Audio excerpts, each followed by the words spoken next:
Здравейте в първия урок по английски язик. Така, тук сега ще ви показвам неща, които вие можете да си записвате.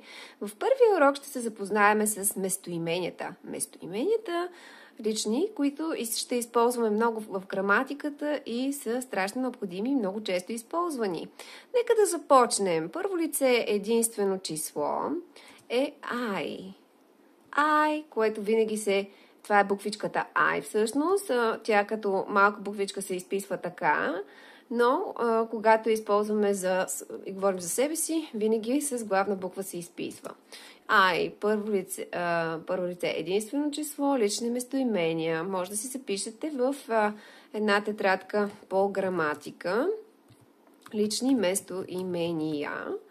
И там да попълните тетрадка по граматика, задължително ви препоръчвам, ако ще сериозно се захващате сериозно с английски, и там започваме с тях, ако не ги знаете.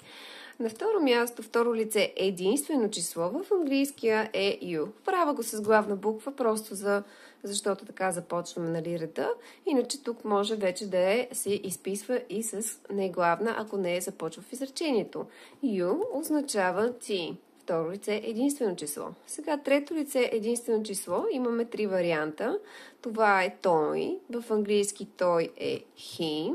Може да си записвате, ако не знаете произношение, и в скобички he, примерно. Нали, това е по ваш избор. Трето лице единствено число.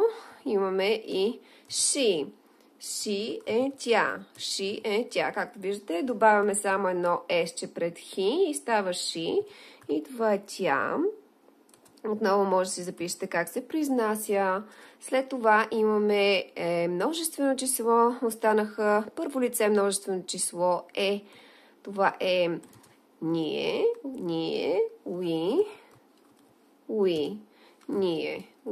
ние. Отново може да си запишете как се произнася. Второ лице множествено число. Това е същото както второ лице единствено число.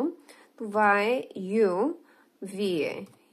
Вие и ти в английски язик. Ето, вие и ти е едно и също. Т.е. второ лице единствено число и второ лице множествено число.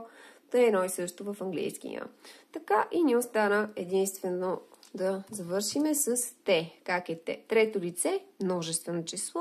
Това е they. They в главна буква, за да си прилича с другите, но може и да не, ако е в посредата на изречението. They, това е те. И може да запишем те произношение.